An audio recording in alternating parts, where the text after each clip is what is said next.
Volunteers do not identify patients. Marcus Hale said it loudly enough for every parent in the Mercy Plains Children's ER to hear. Then he caught the green bracelet around Helen Brooks's wrist, pulled once, and snapped the cord.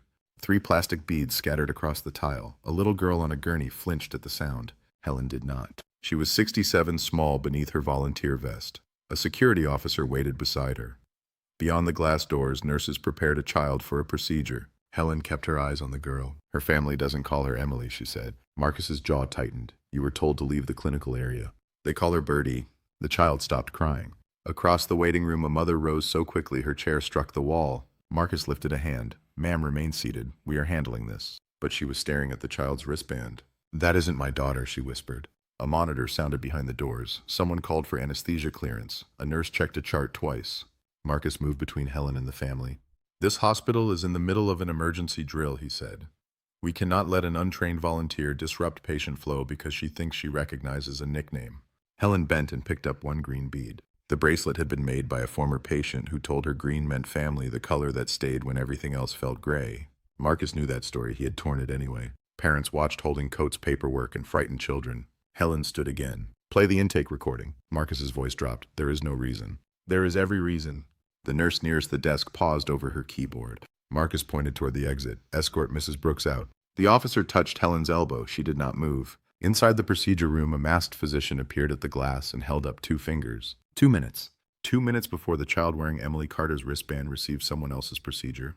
Helen faced the nurse. The father called her Birdie when they came in, she said. She answered him. I heard it. The nurse glanced at Marcus. He shook his head once. That small motion changed the room. It seemed less like leadership than a man preventing one specific thing from being checked. The mother came forward. My daughter's name is Emily, she said, but we have never called her Birdie. The child pulled at the paper sheet. I want my daddy, Helen said softly. What does your daddy call you, sweetheart?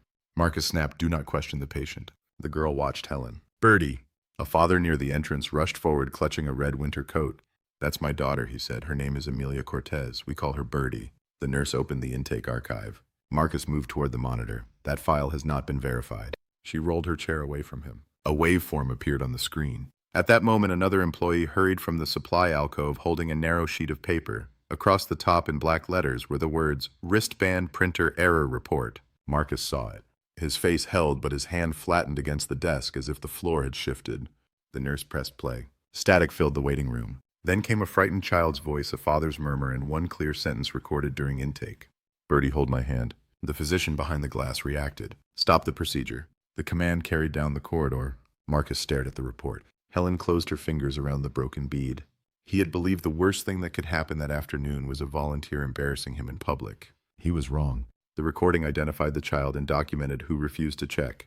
Before the night ended, Mercy Plains faced a question larger than how 2 children had been confused. It would have to answer why the one person who remembered the truth had been treated like the danger.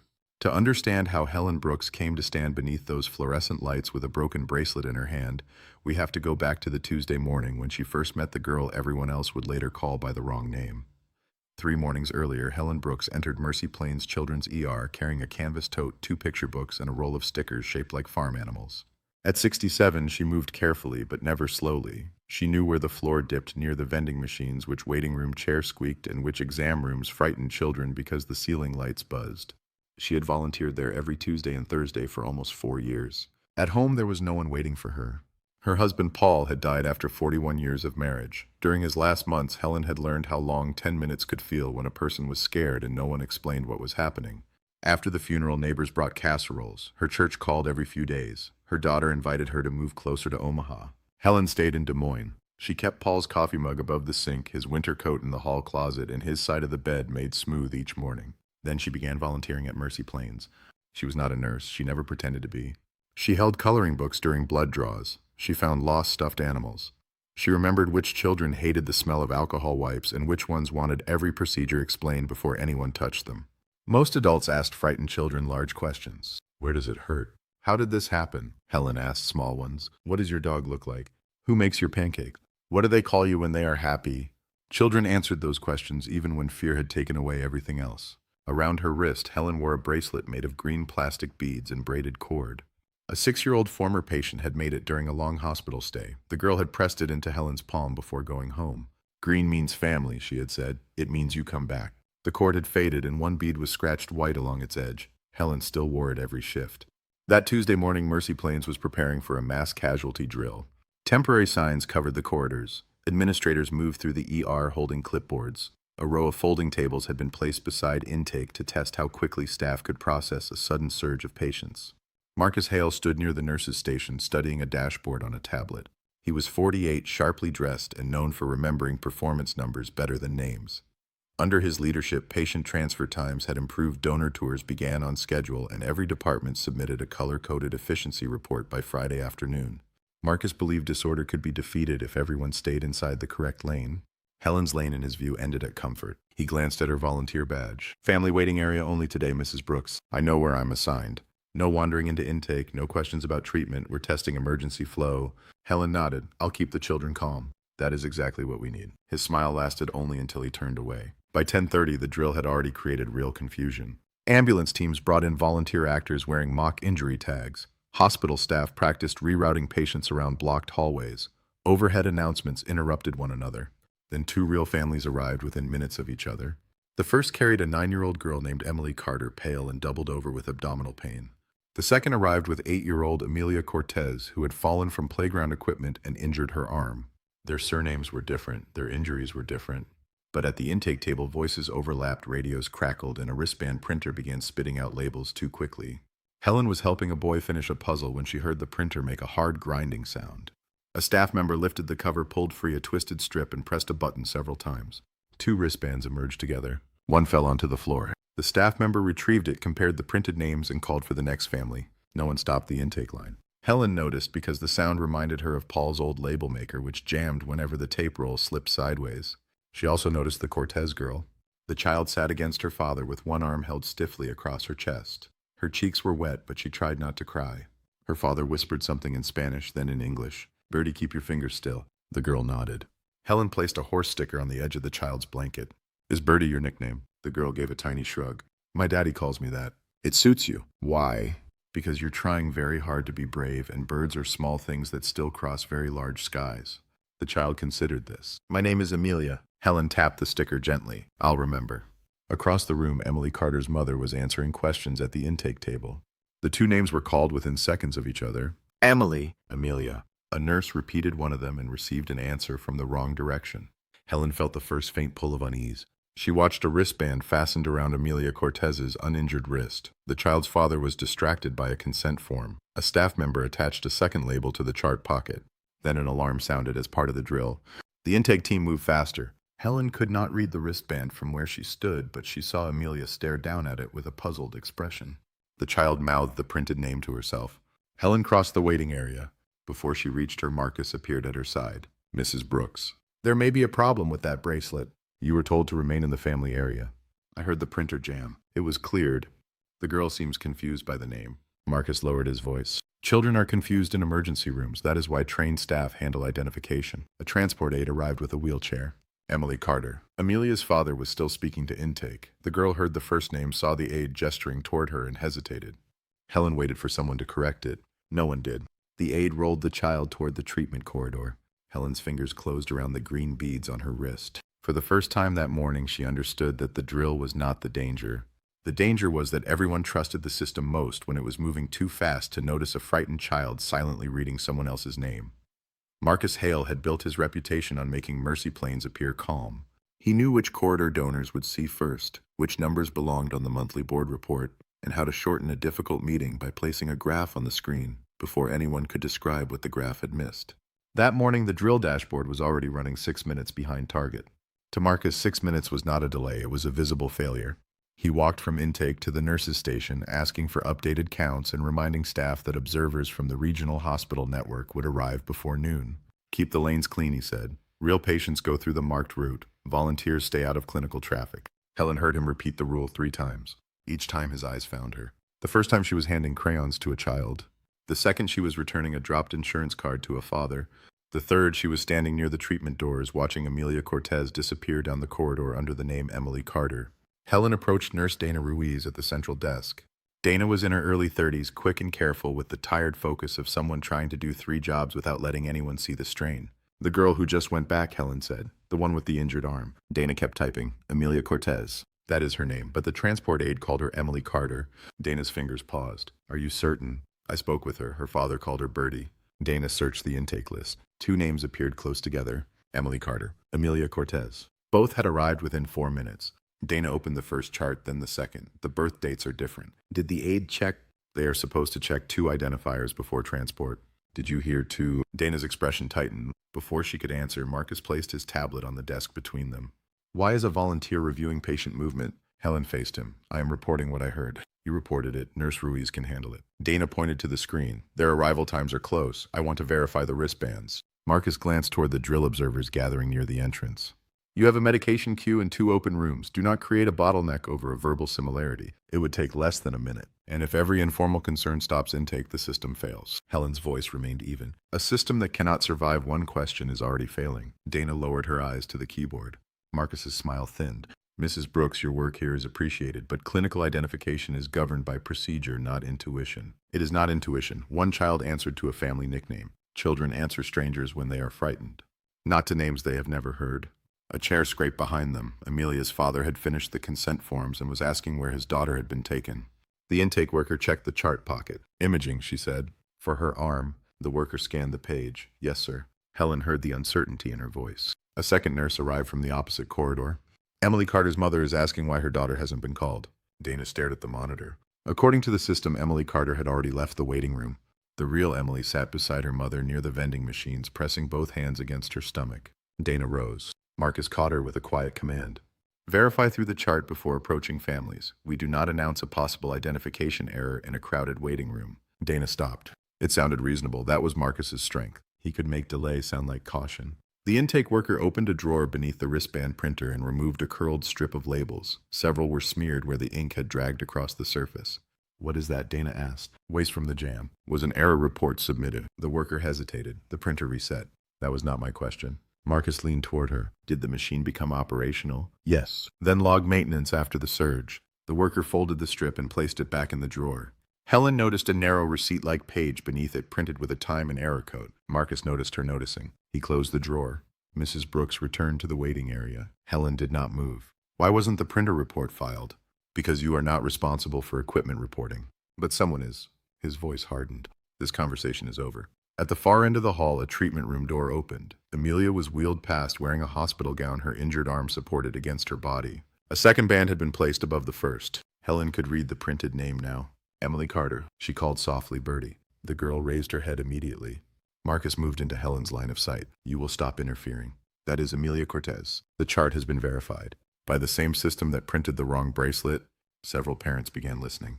Marcus lowered his voice, but anger sharpened every word. You are creating fear among families during an emergency exercise. No, the wrong name is creating fear. I'm only saying it aloud.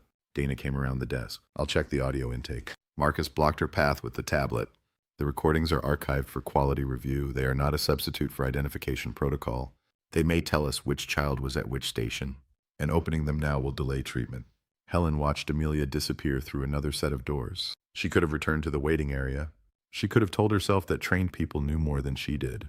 She could have obeyed the line Marcus had drawn between comfort and care. Instead, she went to Amelia's father. Sir, what is your daughter's full name? Amelia Rose Cortez. And her birthday. He gave it to her. What did the hospital say they were treating? Her arm. Why? Helen pointed toward the desk. Please ask them to read the name and birth date on her wristband before they do anything else. Marcus heard every word. He crossed the room, no longer concerned with sounding pleasant. You are not authorized to direct families. Helen met his gaze. I directed a father to identify his own child. The father was already at the desk demanding confirmation. Dana reopened both records. This time she saw something that had not appeared on the main intake screen. Emily Carter's chart included an order for surgical evaluation. Amelia Cortez's chart did not, but Amelia was already being transported toward the procedure wing under Emily's name. Dana reached for the phone. Marcus stopped her hand. Verify before escalating. Helen felt the green beads press into her skin. He was no longer protecting the drill. He was protecting the appearance that nothing had gone wrong. And somewhere beyond the locked doors, a frightened girl was being moved closer to a procedure meant for someone else. Dana's hand remained beneath Marcus's. For 1 second, neither of them spoke. Then she pulled free and lifted the phone. I am calling the procedure wing. Marcus pressed the receiver back into its cradle. You are going to verify the chart first. The child is wearing the wrong name. You have not established that. Helen pointed toward Amelia's father. He established it 8 years ago. The father leaned over the desk. Where is my daughter? Marcus angled his body between the man and the nurse's station. Sir, we are confirming her location. You said she was in imaging. She may have been rerouted. For what? The intake worker stared at the floor. Dana opened Emily Carter's record again. An abdominal scan had shown signs of possible appendicitis. A surgical team had requested an urgent evaluation. The procedure was not yet in operation, but it involved sedation and an invasive diagnostic step. Amelia Cortez had arrived for an injured arm. The difference should have stopped everyone. Instead, Marcus spoke as though the distinction were still theoretical. Names are similar. Records are linked electronically. We do not know that any incorrect treatment has begun. Helen's voice dropped. Then stop it before we find out. Marcus glanced toward the observers now gathered near the hospital's emergency preparedness display. A board representative stood among them watching the exchange. His concern shifted, not toward the procedure wing, toward the audience. He leaned close to Helen. You are upsetting families and undermining staff during a monitored exercise. A child is not part of your exercise. Every real patient is being managed under normal protocol. Normal protocol just sent Bertie through the wrong doors. Marcus motioned to a security officer. Please return Mrs. Brooks to the volunteer area. The officer hesitated. He had seen Helen in the hospital for years. She had brought his son a puzzle book during a winter asthma admission. Helen, he said quietly, maybe let the nurses handle it. She studied his face. I am asking them to. Amelia's father struck the counter with his palm. My daughter calls me Papa. Ask her what happened at the playground. Her brother was there. Dana entered Amelia's date of birth into Emily Carter's chart. The system rejected it. She tried the second record. A match appeared. There, she said. Amelia's birth date is attached to the arm injury file. Marcus exhaled. That confirms the electronic chart is correct. No, Helen said. It confirms one chart is correct. It does not tell us which wristband is on which child. The words settled over the desk. Dana reached for the phone again. This time Marcus did not touch her. He addressed the intake worker instead. Who completed the visual wristband check? The woman swallowed. I printed both bands. Who attached them? I attached one. Transport attached the other. Which one did you attach? She tried to remember. The printer had jammed. The drill alarm had sounded. One band had fallen. Two fathers had been talking at once. I'm not sure. Marcus's expression changed, only slightly. Helen saw it. So did Dana. Call the procedure wing, Helen said. Marcus raised his voice. No one takes instructions from a volunteer. Parents throughout the waiting room had stopped pretending not to listen. Emily Carter's mother came to the desk with her daughter beside her. The girl was bent forward, her face damp with sweat. This is Emily, the mother said. She has been sitting beside me the entire time. Why does your screen say she was transferred? Dana lifted the phone. Marcus spoke over her. We may have a routing discrepancy. We are correcting it. Helen stared at him. A discrepancy is a number in the wrong column. This is a child. The mother tightened her grip around Emily's shoulders. What procedure? No one answered.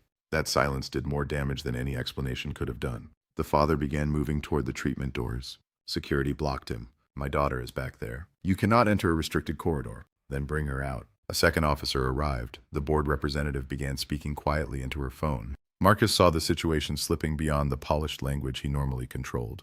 He chose the person with the least authority in the room. Helen, leave now. She stayed beside the desk. Replay the intake audio. His eyes narrowed.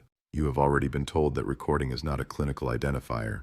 It recorded both families before the bands were attached. It is not verified evidence. It contains their voices. Marcus faced the witnesses. Mrs. Brooks has developed a personal attachment to patients and has repeatedly crossed volunteer boundaries. Her concern is being reviewed, but her behavior is interfering with care. The words struck more deeply than Helen expected. Not because they embarrassed her, because he had taken the one thing she offered freely, her attention, and presented it as a defect. A parent near the wall lowered his phone. Dana stopped typing. Even the officers seemed uncomfortable. Helen touched the green beads around her wrist. Paul had once told her that grief did not make a person weak. It made them notice every empty chair. She had spent 4 years noticing. She would not apologize for it now. I am attached, she said. That is why I remember her name. Marcus's voice sharpened. Clinical staff cannot operate on memory and emotion. No, but they can use them long enough to check. A nurse hurried from the corridor. The procedure team is asking why the patient's history does not match the abdominal chart. Dana's chair rolled backward. What history? She reports no stomach pain. She says she fell from the monkey bars. Amelia's father shouted, that is Bertie. The nurse continued. The wristband says Emily Carter. Dana seized the phone and dialed the internal line. Marcus caught her wrist. Do not declare a patient identification event until we confirm the sequence. Dana stared at his hand until he released her. You just confirmed it. He stepped back. We confirmed inconsistent statements. The safest action is a controlled review. The safest action is stopping the procedure. Helen moved toward the desk. Marcus blocked her. You are done. I need the intake recording. You need to leave. Helen appealed to Dana. The father used her nickname when he registered. The tape will prove which child stood at which station. Dana opened the audio archive. A password request appeared. I need an administrator override. Marcus reached for the keyboard and closed the window. No, Emily Carter whimpered beside her mother. Amelia's father pressed both hands against the counter. The procedure nurse checked the wall clock. They are preparing sedation now. Helen felt the room narrowing around that sentence. She could no longer trust Marcus to choose the child over the institution's reputation. So she made the only choice still available to her. She removed her volunteer badge and placed it on the desk. If the badge is what keeps me from speaking, she said, then I do not need it. Marcus studied the plastic card. You are abandoning your position. I am refusing your silence. She pointed toward the intake worker. Print the error report. The woman froze. Marcus answered for her. There is no active equipment failure. Helen remembered the narrow page beneath the ruined labels. You already have the report. His gaze flicked toward the drawer. That was enough. Dana saw it too. She pulled the drawer open. The curled labels were still there, but the printed report beneath them was gone. Where is it? She asked. Marcus did not answer. A voice sounded over the corridor phone. Procedure room requesting final identity confirmation. Dana reached for the receiver. Marcus moved to intercept it. Helen placed herself between him and the desk. She did not raise her voice. You can remove me after Bertie is safe. His control finally broke. He grabbed the green bracelet around her wrist. You have mistaken sentiment for authority. The cord stretched against Helen's skin. Around them, parents rose from their chairs. Dana whispered, Marcus, let go.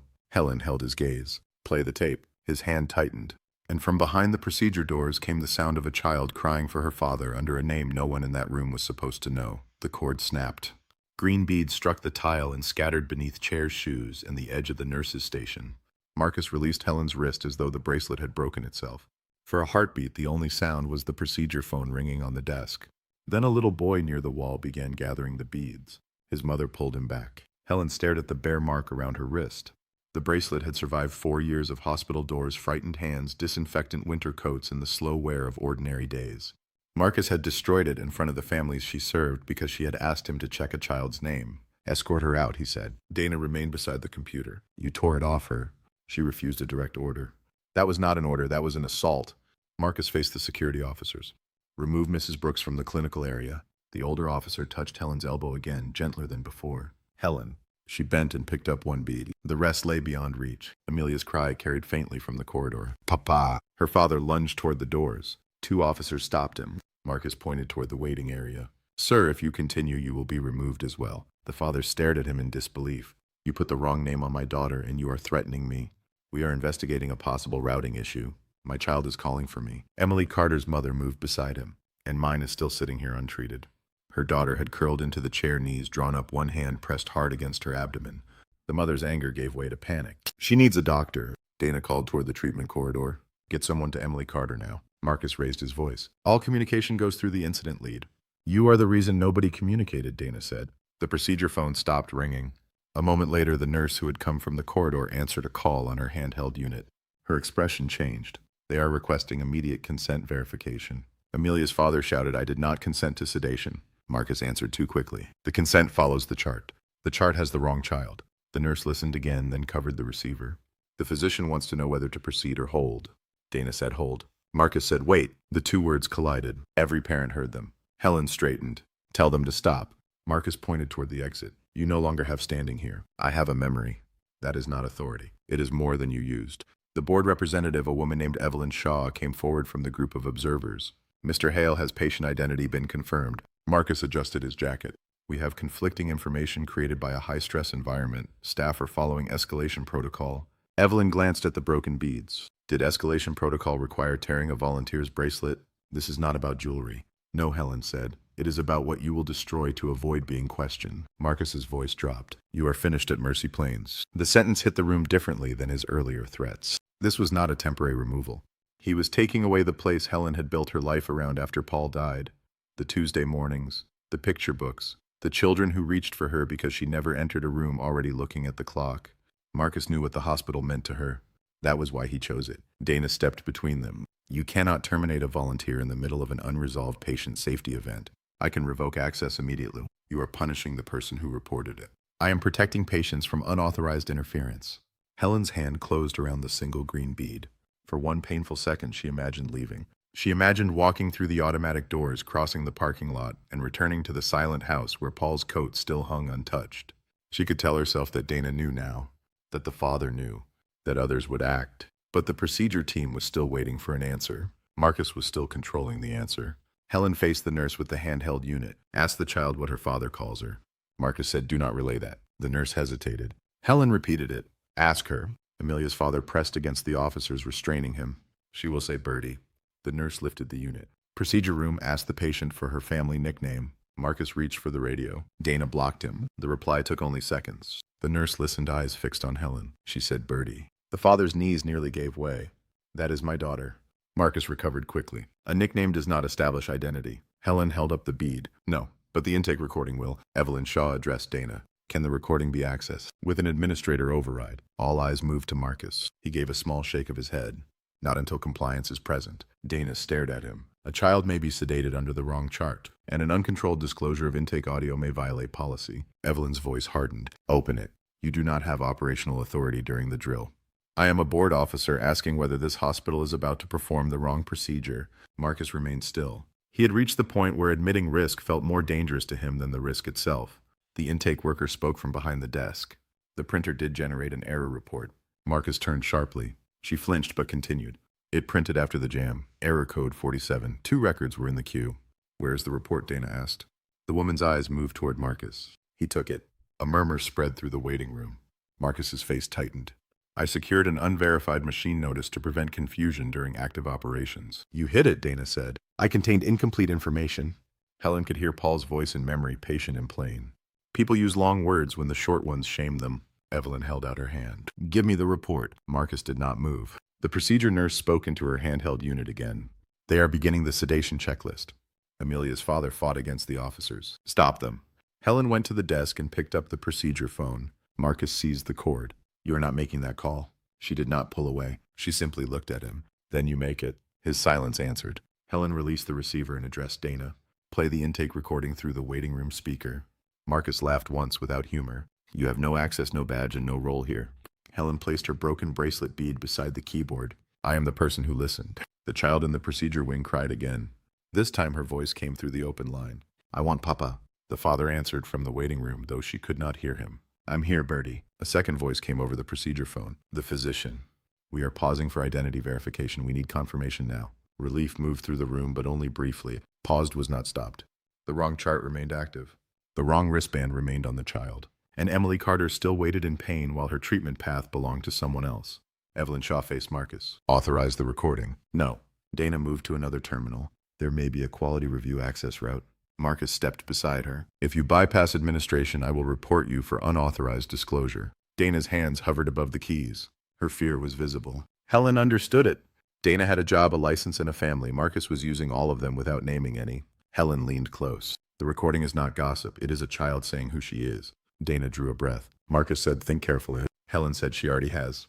Dana reopened the archive. A different prompt appeared. "Emergency patient safety access." She clicked it. The system requested a reason. Dana typed possible wrong patient procedure. Marcus reached for the keyboard. Evelyn caught his arm. "Do not touch that computer." The archive began loading. At the same moment, the intake worker opened a waste bin beneath the printer station. She removed a crumpled sheet of narrow paper. "I made a copy before he took the original." Across the top were the words "Wristband Printer Error Report." Marcus saw the page. The procedure physician remained on the line. Dana found the 2 intake files and selected the earlier recording. Helen stood beside her, the snapped cord still hanging from one wrist. "Listen for the father," she said. "He says Birdie." Dana pressed play. Static filled the speakers. Marcus's hand flattened against the desk. And before the first clear voice emerged, everyone in the waiting room understood one thing. The truth was no longer asking his permission to enter. The recording began with chair legs scraping across tile. A radio crackled near the intake table. Someone called for another stack of drill forms. Beneath the noise came the intake worker's voice. "Patient name?" A man answered. "Amelia Rose Cortez." Marcus spoke before the recording continued. "That does not establish which file was active when the band printed." Dana did not pause the audio. The father's recorded voice gave Amelia's date of birth. Then the child whimpered as someone adjusted her injured arm. "Birdie, hold my hand." In the waiting room, Amelia's father covered his mouth. The physician on the procedure phone said, "I heard it." Marcus reached for the speaker control. "The recording may be associated with either intake station." The intake worker shook her head. "That was station 2. I remember his red coat hanging on the chair." The father still held that coat against his chest. Dana moved the progress bar several seconds forward. The recording captured the printer grinding. A staff member muttered, "It jammed again." Then came the sound of plastic bands striking the counter. Another voice called Emily Carter. The audio ended. Marcus folded his arms. There is no visual record showing which wristband was applied. Helen's bracelet bead remained beside the keyboard. She touched it with one finger. Play the other intake. Dana opened the second file. Marcus's voice sharpened. You have heard enough to justify a hold. There is no reason to broadcast additional protected information. Helen faced him. There are 2 children. We identify both. Emily Carter's mother drew her daughter closer. Play it. Dana pressed the second file. A woman stated Emily's full name and birth date. Emily's strained voice followed. My stomach hurts more on this side. Her mother could be heard asking whether appendicitis ran in families. Then another sound cut through the recording. The printer jam. The same intake worker said both bands are stuck. Dana froze the audio. Both records were in the print queue at once. Marcus answered quickly. That still does not prove reversal. The intake worker unfolded the crumpled printer report. It does. She placed the page flat on the counter. The paper listed 2 patient records, 2 print requests, and 1 hardware fault. Beneath the error code was a line marked Output Order Uncertain. Dana read the time aloud. It matched the moment captured on both recordings.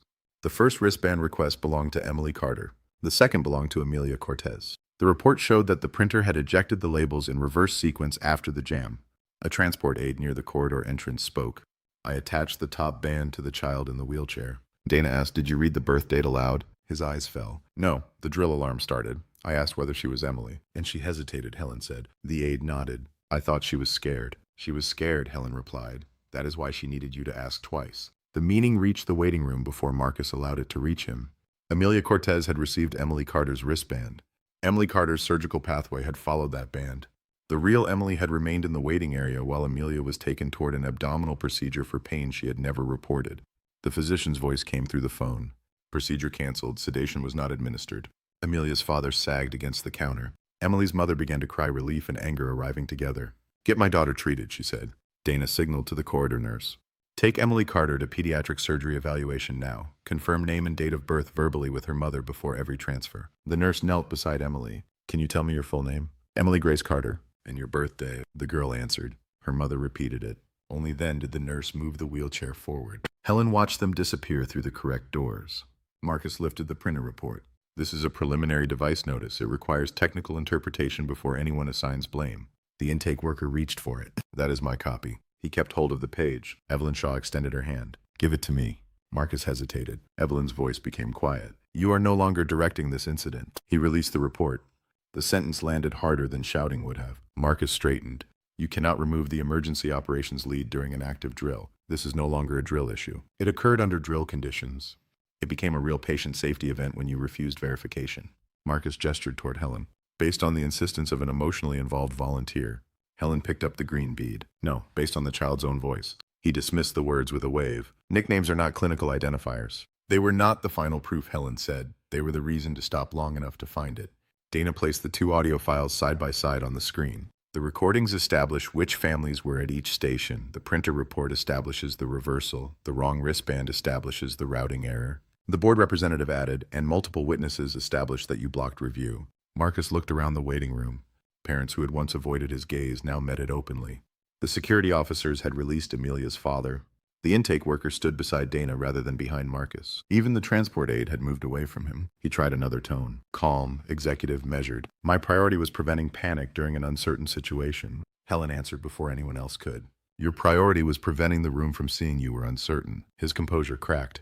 You do not understand what emergency operations require. I understand what a frightened child requires. You comfort children, you do not run hospitals. No, Helen said. I listen when they tell us who they are. The procedure doors opened. Amelia appeared in the wheelchair, still pale but awake. Her hospital gown had been covered with a blanket. The incorrect wristband had been cut away and sealed inside an evidence bag. Her father crossed the waiting room. He stopped before touching her. What is your name? The girl blinked. Amelia. And what do I call you? Bertie. He gathered her carefully against his chest, avoiding her injured arm. Helen remained near the desk. This was the moment Marcus had tried to deny her not credit, not authority, but the simple confirmation that the child had been found inside the machinery surrounding her. Amelia noticed the broken cord at Helen's wrist. Your green thing broke. Helen opened her palm and showed her the bead. It can be repaired. Marcus began walking toward the administrative corridor. Evelyn stopped him. Mr. Hale, surrender your access badge. He stared at her. On whose authority? Mine pending emergency review. This is an overreaction. The hospital will report the near miss to the required patient safety authorities. The board will open an immediate review. Until then, you are suspended from emergency operations and prohibited from accessing the intake records. Marcus glanced toward the witnesses. He had spent years ensuring that every public moment at Mercy Plains reflected control. Now the waiting room watched him remove his badge. He placed it on the counter beside Helen's volunteer card. The two pieces of plastic rested inches apart. One had been surrendered because its owner refused to ignore a child. The other had been taken because its owner refused to admit a mistake. Marcus pointed toward the intake worker. She failed the identification check. The woman flinched. Dana answered. She made an error under pressure. You concealed the printer warning and stopped us from correcting it. I was managing an event. You were managing the appearance of one. Evelyn asked security to escort him to his office. Marcus resisted only with words. This hospital will regret allowing sentiment to replace procedure. Helen's voice followed him. Procedure did not save Birdie. He paused. She continued. People did. A father who remembered her nickname. A nurse who opened the file. A worker who kept the report. A doctor who paused. Procedure mattered after people chose to care. Marcus left without answering. The automatic doors to the administrative corridor closed behind him. Dana retrieved Helen's volunteer badge from the desk. I am sorry. Helen did not take it immediately. For what? For hesitating. You stopped the procedure. After you made it impossible for us to keep pretending. Helen closed Dana's fingers around the badge. Then remember that feeling the next time someone without a title tells you something does not fit. Evelyn approached Helen. We will need a formal statement. You will have one. And the hospital owes you an apology. Helen glanced at the green beads scattered across the floor. The hospital owes those families the truth. Evelyn nodded. They will receive it. Amelia's father brought his daughter closer. The girl held something in her uninjured hand. 2 green beads. I found these. Helen crouched beside her. Thank you, Birdie. Amelia placed them in Helen's palm. Behind them, staff separated the 2 charts, locked the incorrect wristband in evidence, and shut down the faulty printer. The waiting room slowly began breathing again, but Mercy Plains could not return to the morning it had planned. The drill dashboard had been abandoned. The observers were writing witness statements. The wrong child was back in her father's arms, and the right child was finally receiving care. On the counter, the intake tape continued displaying its frozen waveform. A small voice captured inside a noisy room had done what rank policy and polished reports had failed to do. It had made the hospital listen. By evening, the mass casualty drill had been canceled. The hospital reported the near miss through its patient safety system and notified both families that an internal emergency review had begun. The faulty wristband printer was removed from service, and every band produced during the affected period was audited by hand. Emily Carter received the evaluation she had needed hours earlier. Her appendix was removed that night without complication. Amelia Cortez was treated for a fractured wrist and released to her family before midnight. Her father refused to leave until someone brought Helen to the discharge area. Helen entered carrying her canvas tote and the broken bracelet in a small plastic cup. Amelia sat in a wheelchair with a bright cast covering her arm. She had chosen green. Her father rose. I keep thinking about what would have happened if you had gone home. Helen pulled a chair beside his daughter. I did not. That man tried to make you. He tried. Amelia held out her cast. Bird green. Helen smiled. That is exactly the right shade. The child studied the loose cord in Helen's hand. Can I fix it? With one good hand. Amelia considered the problem seriously. My papa can help. Her father laughed through the exhaustion on his face. Together, they threaded the recovered beads onto a new length of cord supplied by the pediatric craft room. Several pieces had disappeared beneath furniture, so the bracelet came back shorter than before. Helen did not mind. Amelia chose a small white bead for the center. What does that one mean? Helen asked. The girl leaned close. It means they almost forgot me. Her father's smile faded. Amelia touched the bead again. But you didn't. Helen tied the bracelet around her wrist. Green meant family. Now white meant remembered. 3 days later, the Mercy Plains board opened its formal review.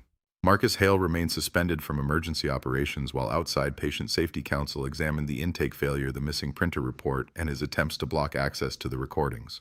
He was not marched from the building in handcuffs. He did not confess in front of cameras. Real consequences moved more quietly. His access to emergency systems was revoked. His authority over volunteers and clinical staff was removed.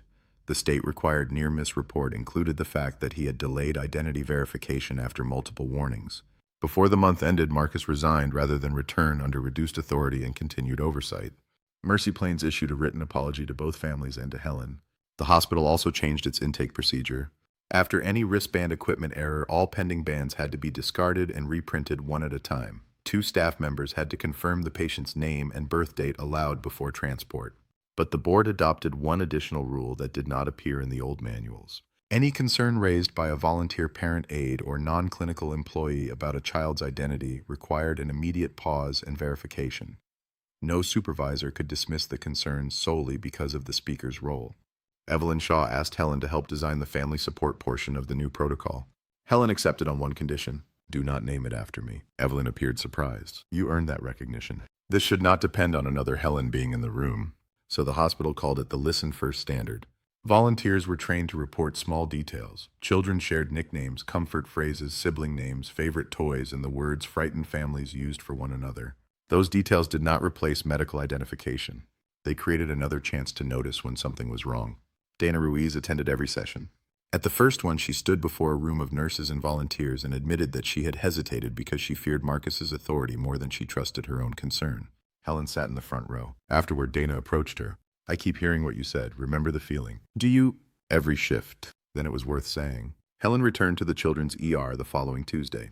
Her volunteer badge had been restored, though she wore it on a new green lanyard instead of clipping it to her vest. The waiting room was quieter than it had been during the drill. Rain traced thin lines down the windows. A toddler slept against his mother while an older boy tried to fit wooden puzzle pieces into the wrong spaces.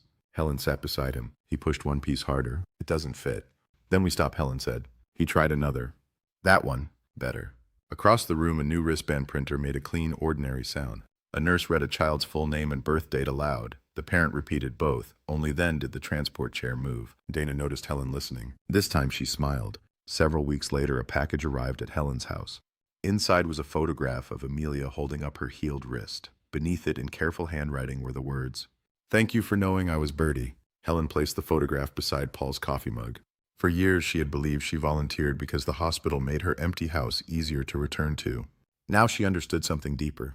Grief had not only left empty chairs in her life, it had taught her to notice who was missing from the one they were supposed to occupy.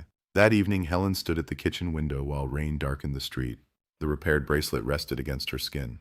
It was smaller, uneven, and held together by a knot a child and her father had tied. Helen touched the white bead at its center. A hospital had nearly lost a child without moving her more than a few hallways. It happened because people trusted a printed name more than the frightened voice beneath it. And it was stopped because one widow remembered that care is not the enemy of procedure. Care is what tells us when procedure has forgotten the person it was built to protect. Would you have spoken up after everyone in authority told you to stay silent? Share your thoughts in the comments and subscribe for more stories about ordinary people whose courage changed what powerful systems refused to see.